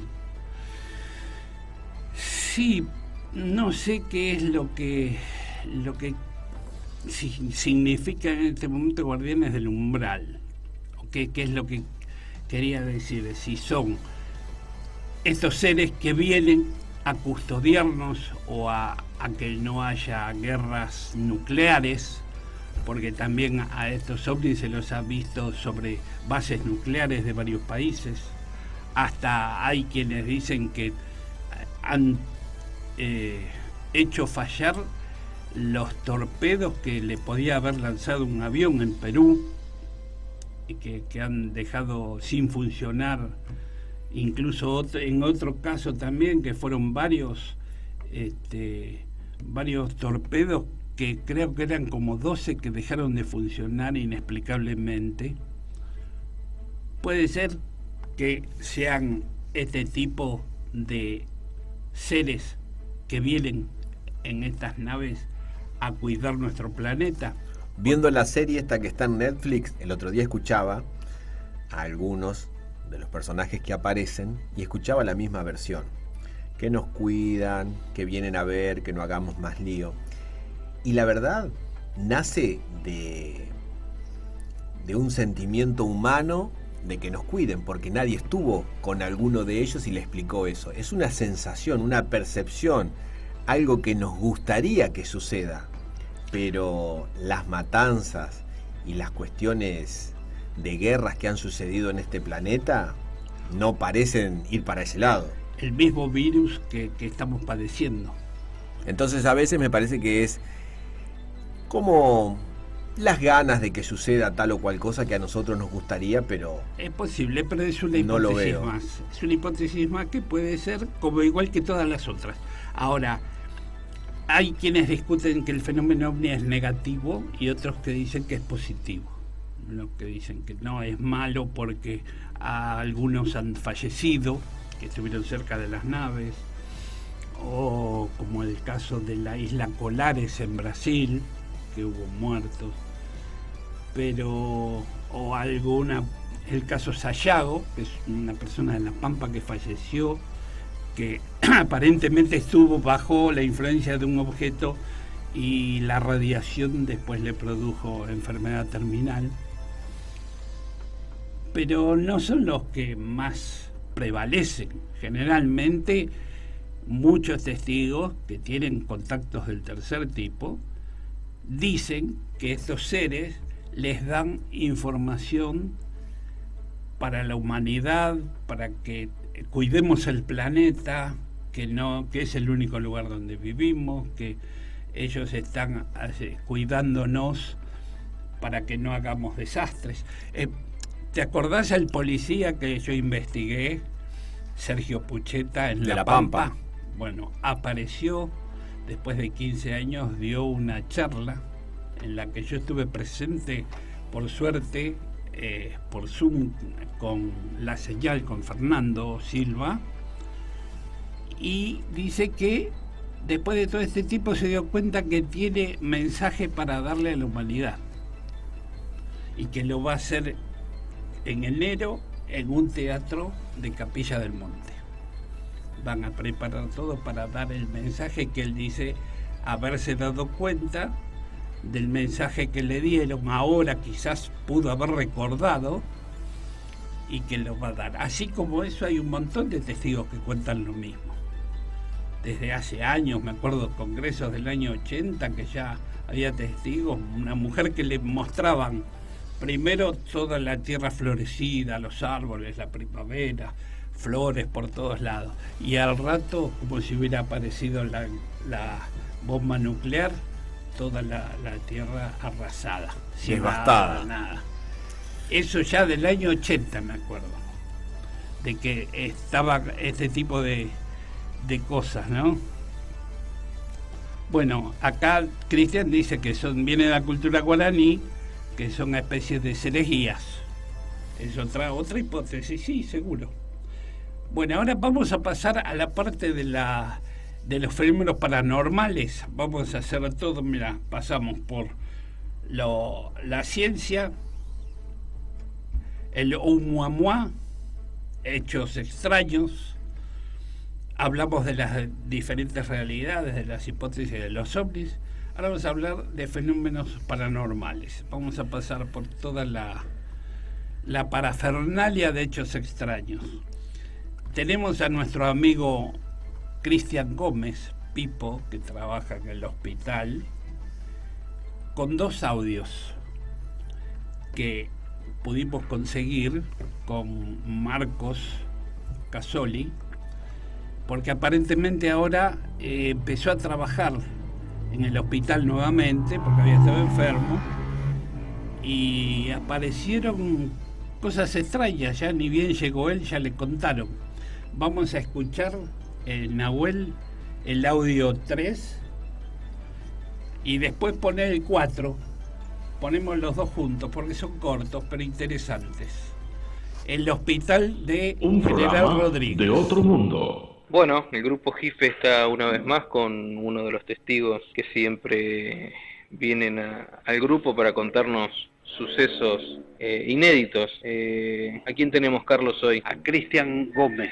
Cristian Gómez, más conocido como Pipo, enfermero de nuestro hospital de General Rodríguez, que nos va a contar una experiencia que no le sucedió a él, pero sí a alguien muy cercano. Pipo, buenas tardes. Buenas tardes, ¿qué tal? ¿Cómo andan? ¿Qué es lo que pasó, Pipo? Bueno, mira, volví a trabajar esta semana después de un franco medio prolongado y me comentan mis compañeras, amigas del servicio, lo que le pasó el domingo por la noche, este último domingo. Que salen al balcón del servicio, que en planta bajan un balconcito a fumar, alrededor de las 3 de la mañana, y una de ellas nota algo que le llama la atención dentro del monte del hospital. Bien. Entonces se acerca un poco más. Esto está el monte del balcón comienza a unos 12 metros aproximadamente. Y distingue un rostro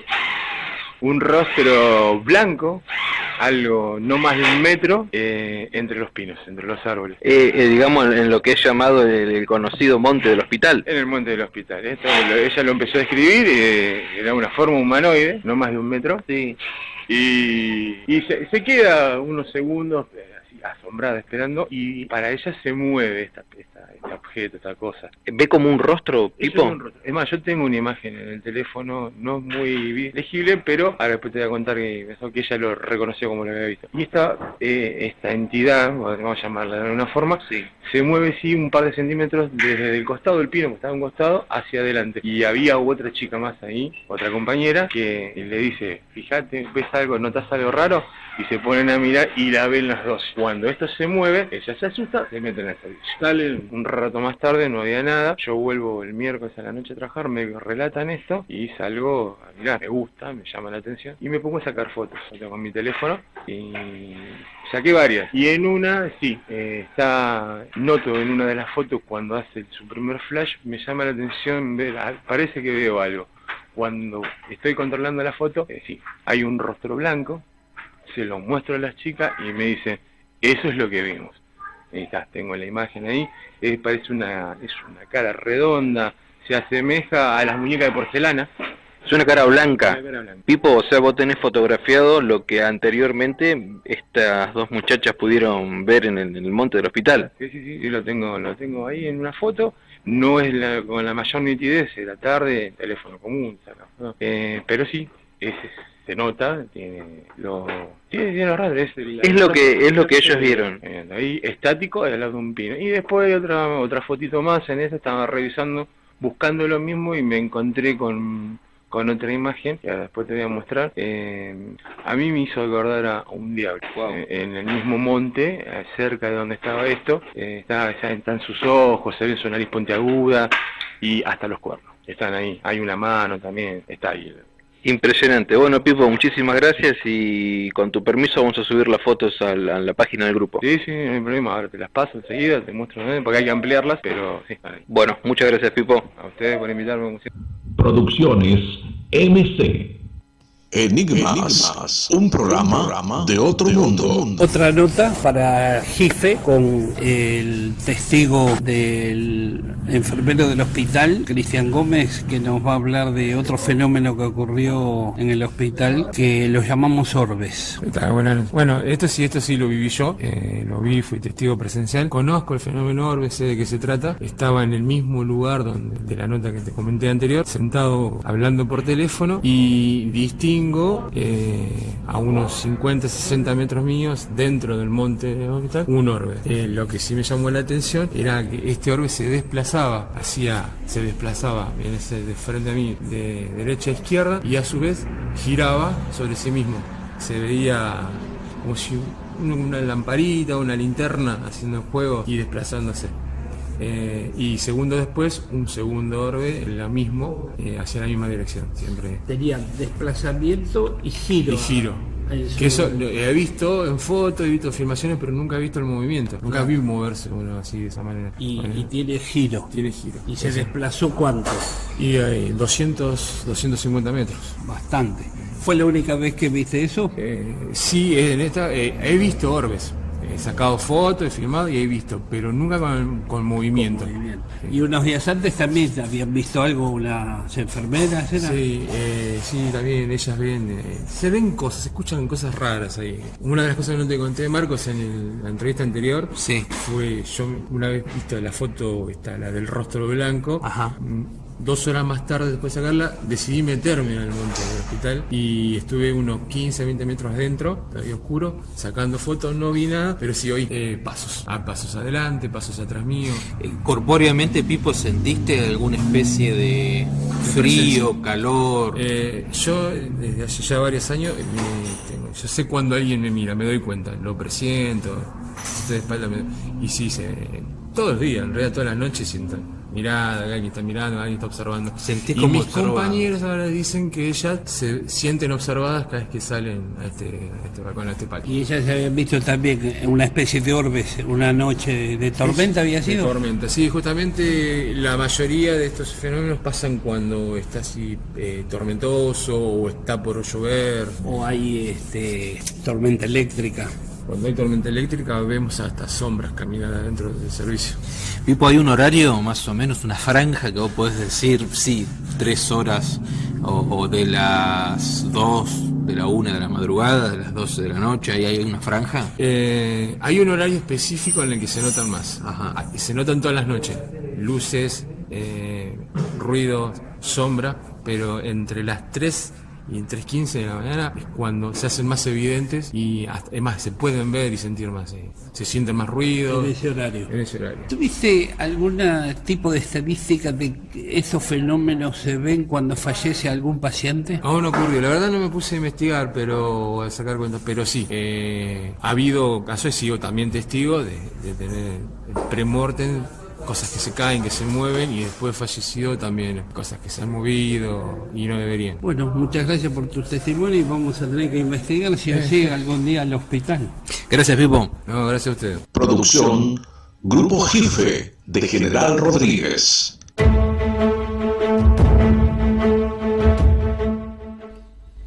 Bueno, ¿qué te pareció los detalles que te cuenta Pipo del hospital? Tiene muchos para contar, muchas cosas que le han pasado. Algunas fotos me mostró. Sí, alguna vez Hemos subimos visto a la algunas página, fotos. ¿no? Sí, que se veía, bueno, tampoco podemos saber qué podía ser, porque a veces pueden ser reflejos, ¿viste? A veces Sí, igualmente si te está pasando algo de este tipo, no sé si te animás a sacar el teléfono y ponerte a sacar fotos. Es muy interesante escucharlo. Habrá gente que cree un poco más, un poco menos en todas estas cosas. O hay gente que no se anima a contarlo. Por eso, antes que me olvide, quería pasar el teléfono al aire. Sí. 2879-0713 es el teléfono de la radio, donde nos pueden llamar y contarnos las historias que les gustaría que conozcamos. Así es, ya tienen el teléfono si quieren llamar y contar algo, ¿no es cierto?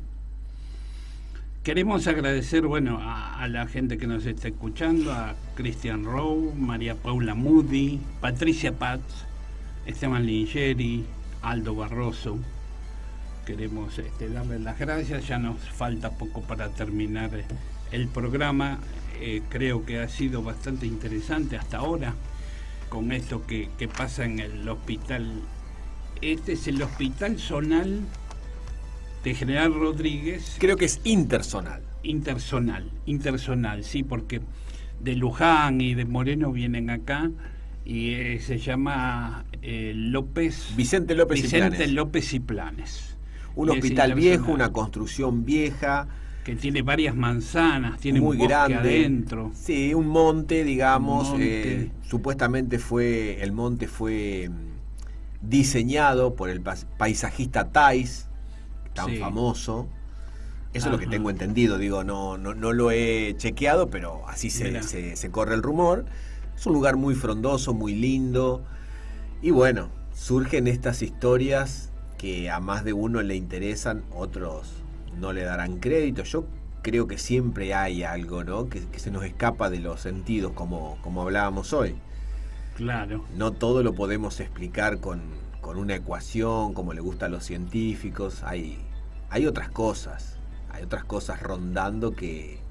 Bueno, nosotros hemos ido varias veces a investigar al hospital, y incluso hay una casa en ruinas que dicen que ahí iban las monjas cuando ya se jubilaban, iban a quedarse ahí, y decían que ahí se escuchaban ruidos extraños porque fallecieron varias monjas ahí dentro, ¿no? Una casa que está en el medio de ahí del parque, del bosque. Pero gente que estaba haciendo la autopsia a los cadáveres nos contaban que veían sombras pasar también. Y después, bueno, enfermeros varios, personas de limpieza, las que limpiaban el quirófano, los quirófanos de las mujeres, decían que ahí había fantasmas porque ellos los veían. Es un lugar donde pueden quedar muchas energías acumuladas ahí, ¿no? Otra persona que nos está escuchando es Pablo Omastot, desde Corrientes.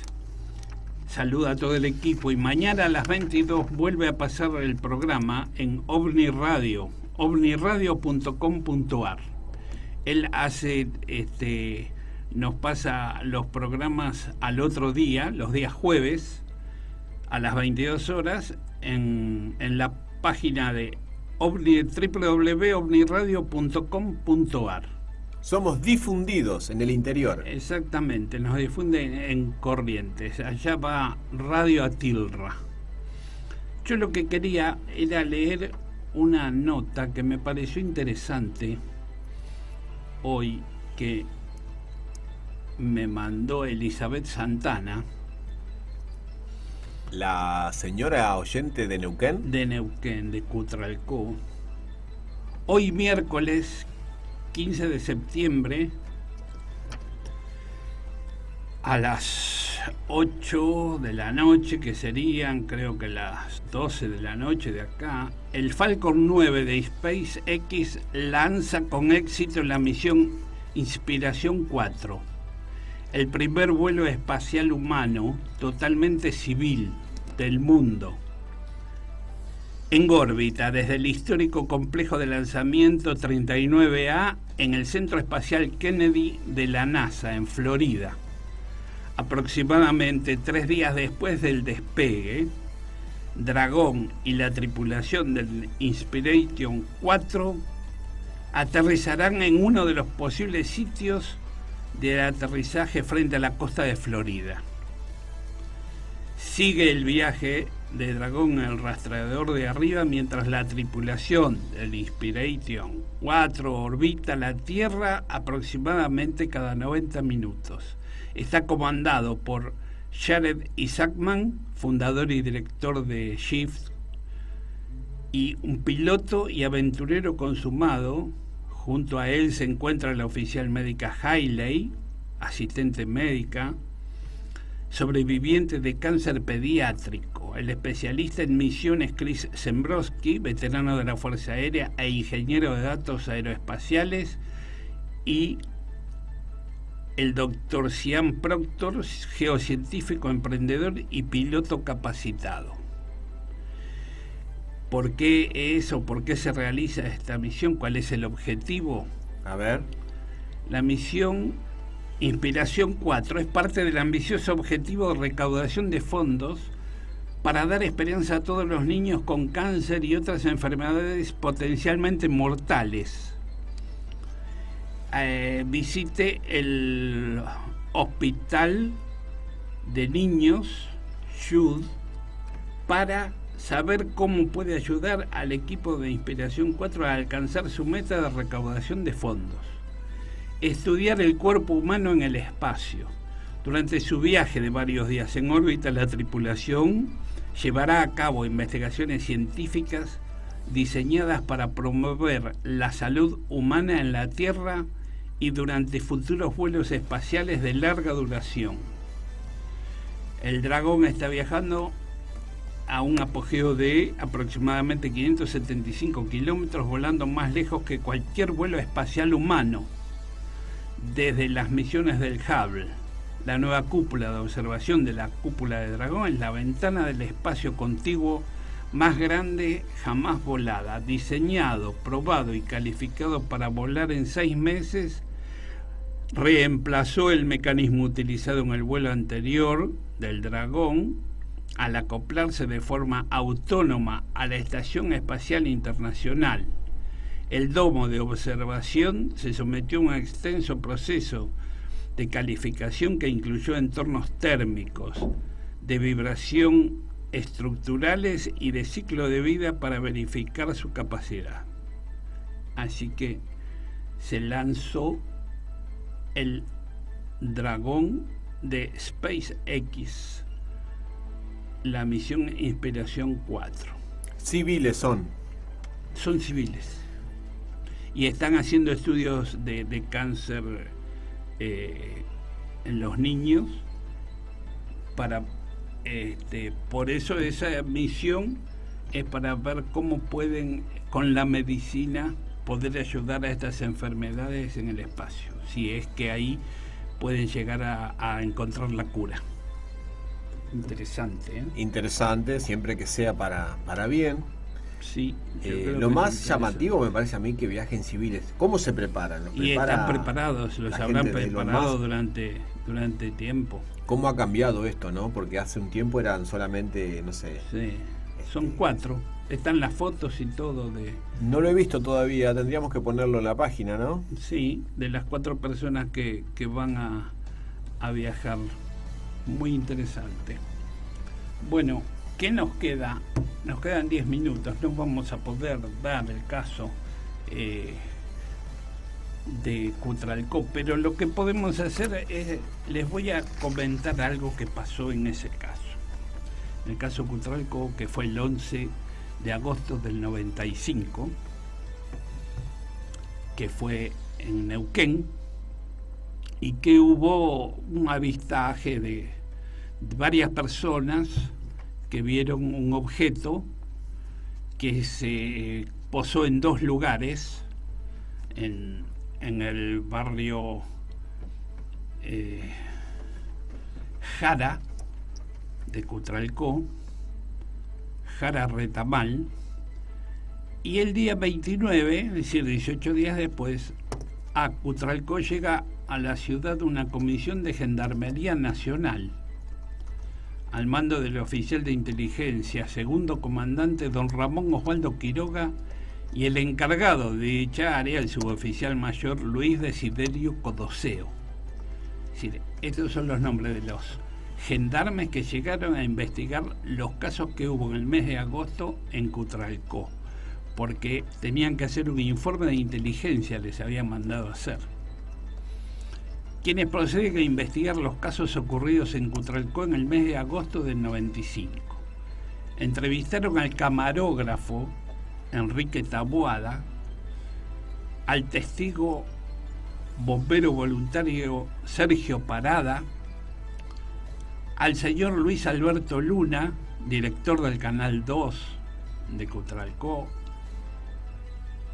José Luis López, y a su socio Horacio Sergio Dota, en momentos en que se informa la aparición de una extraña luz, por lo cual se dirigen al lugar a investigar sobre la ruta 17, camino a Picunleufú, y pudieron observar 45 minutos, por 45 minutos, un fenómeno luminoso extraño, al cual pudieron filmar por el término de 15 segundos aproximadamente. Me llama la atención que pueden observar durante 45 minutos y solo pueden filmar 15 segundos. Pero puede ser que no le funcionara la cámara, porque el ¿Año aproximado del relato? 95. Y bueno, el año 95 tenía que estar muy preparado para... No, esa gente tenía las cámaras Panasonic, las grandes, porque eran del canal de televisión. Sí. Las que eran profesionales. La 9000 era una. Pero no, lo que pasa es que el 11 de agosto también el camarógrafo quiso filmar y no le salió la filmación. Puede ser que acá depende de la distancia, a lo mejor pudieron filmar algo. El fenómeno se hallaba a unos 600 metros de altura y realizaba movimientos cortos y rápidos, lineales, verticales y pendulares, similares al de una medusa o a un pez, cuenta el gendarme. Esto está en el informe de inteligencia de Gendarmería, los cuales se encuentran registrados en dicha filmación. Se pudo observar que dicho objeto, al estar iluminado, adquiría una forma circular, con una saliente similar a la punta de un ladrillo. ¿Te das cuenta, no? Circular, sí, con una punta en ángulo, digamos, sí, en su extremo derecho. El fenómeno, según el informe de la Comisión de Gendarmería Nacional, asignada para la investigación, despedía una luz de gran intensidad que cumplía un ciclo que iba del rojo al blanco y del blanco al verde, que destellaba pero no parpadeaba. decir que parpadear es prender y apagar. Claro, destellar sería como flashes. Claro, flashes. Muy bien. Al retomar el estudio del canal y luego de comprobar que se había logrado filmar, se presentó un matrimonio compuesto por un profesor de secundaria y una enfermera, suministrando otra filmación del objeto desde otro punto geográfico de la ciudad, en la misma dirección y a la misma hora. Es decir, esta gente lo tomó desde otro punto, claro, en la misma dirección, a la misma hora, pero desde otro punto geográfico, ¿no? O sea que estaba distante, estaba alto, se podía divisar de diferentes lugares. Exacto, se entiende eso. ¿Qué pasó? El 1 de septiembre, o sea, al otro día, porque esta comisión estuvo el día 29 y 30 de agosto, el 1 de septiembre, arriba a la ciudad de Cutralcó una comisión de las Fuerzas Armadas a investigar los casos. Un oficial de la Fuerza Aérea, Atenor Fernández, y el espeleólogo Julio Goyen Aguado, que era el titular que representaba la Comisión Oficial de CITEFA y CEFE, que era la comisión oficial que en ese momento investigaba los fenómenos extraños en el cielo, los OVNI, los objetos voladores no identificados, o los FARI, fenómenos aéreos no identificados. El espeleólogo Julio Goyen Aguado fue una persona muy conocida que estuvo años investigando, representando a CITEFA, la Comisión de Investigaciones Técnicas y Espaciales de las Fuerzas Armadas. El material se entrega a la jefatura de la agrupación 12 de Neuquén, Comahue, cassette de audio y de video con las declaraciones cronológicas de los avistamientos realizados el día 11, el 18 y el 29 de agosto del 95. Es decir, que el día 18 también hubo avistajes en Cutralcó. También arribó a la ciudad una comisión de científicos franceses que entrevistaron a Luis Alberto Luna, que él también pudo filmar la filmación que vimos el otro día, la de las luces que giraban de izquierda a derecha del video, que se veían rojas, verdes, blancas. Medios de comunicación interesados en los casos, Mirta Legrand, este señor Luis Alberto Luna estuvo con Mirta Legrand en el 95, estuvo con Mauro Viale, también el programa de Mauro Viale era Amanecer, se llamaba en ese tiempo. Es decir, que tuvo repercusión a nivel del país, ¿no?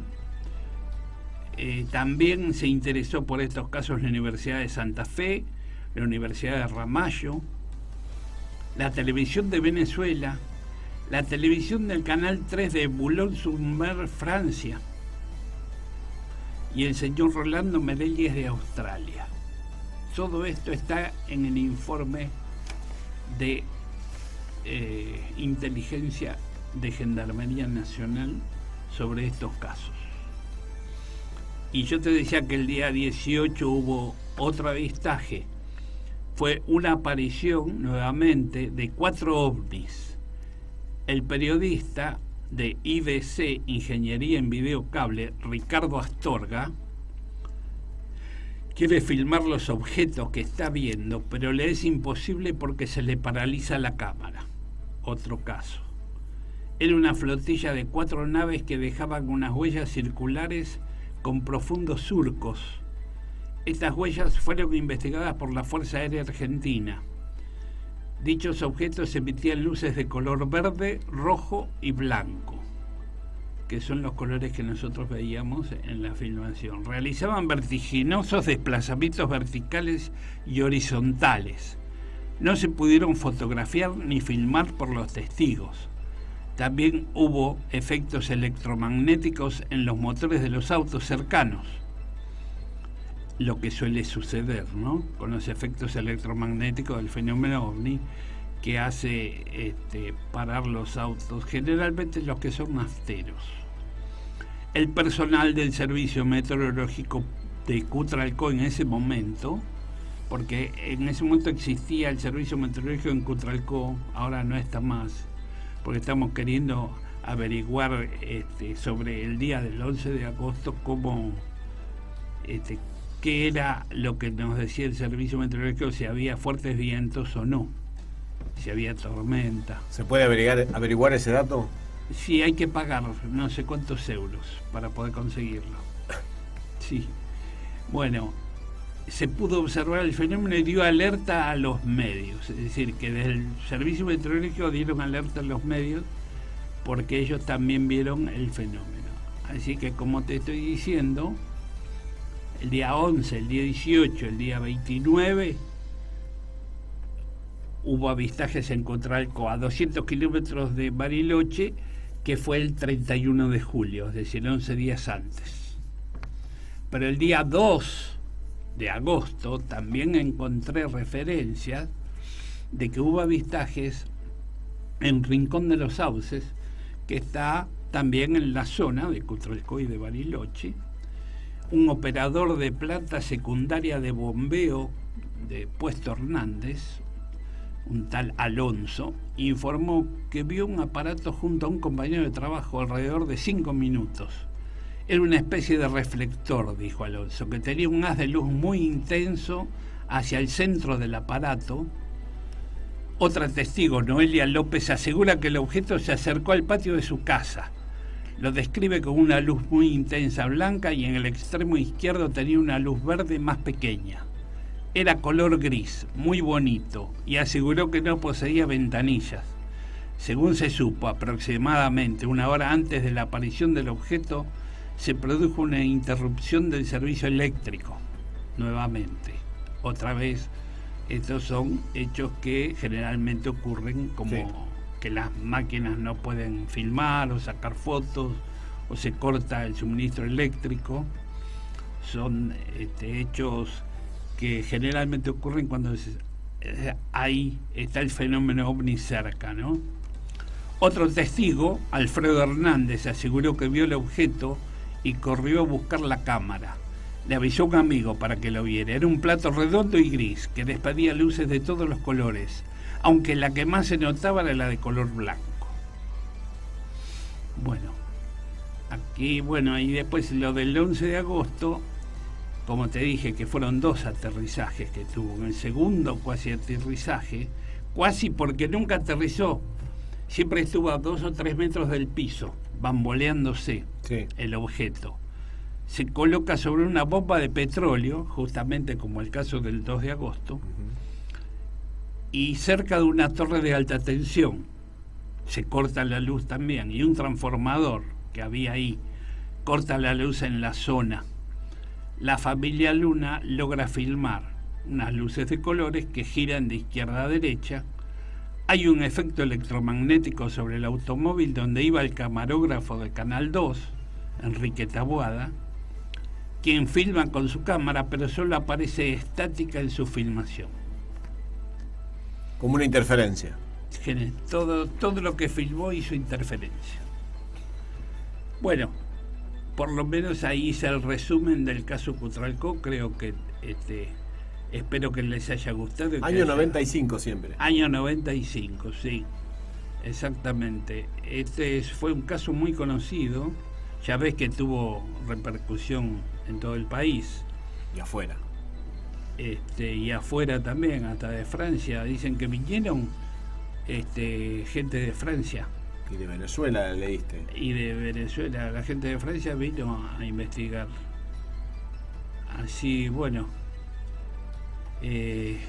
desde ya terminamos el programa y leemos las últimas mensajes que tenemos. Christian Rowe dice que lo que hablaba de los guardianes del umbral lo extrajo del libro del psicólogo Kenneth Rinning, el Proyecto Omega se llama. Proyecto Omega, sí, lo anoté para leer un poco. ¿Lo anotaste? Bueno, nos agradece a vos, Ricardo. Ricardo es Ricardo Colazo. Porque dice cómo se llama su compañero, Ricardo Colazo. Y son civiles y no interactúan con el manejo. El sistema de navegación es autónomo. Qué confianza que hay que tener, ¿eh? De que, no sé de qué... De la nave, este vuelo que va a haber, que son todos civiles. Sí. Y no interactúan con el manejo, el sistema es autónomo, claro. Y no, hay que tener un poquito de conocimiento, me parece, para manejar eso. Pero bueno, ojalá, mucha suerte, es una nueva experiencia. Yo no subiría, ya lo aclaro. No bueno, acá voluntario. Esteban Lingeri te saluda. Esteban Lingeri está en el grupo que tenemos, el grupo SIP Rato, que si Dios quiere ahora en octubre vamos a hacer una escapada a La Pampa, y él acaba de venir de Río Negro, él es de Bahía Blanca, y nos van a contar qué es lo que investigaron. Después lo vamos a pasar por la radio, podemos decirle a Esteban después que nos cuente, o a Daniel, o a los dos. Y bueno, y Christian Rowe también te saluda. Desde ya les agradecemos nosotros a todos. Nos vemos el próximo miércoles. Que estén bien y hasta la próxima. Un abrazo grande para todos.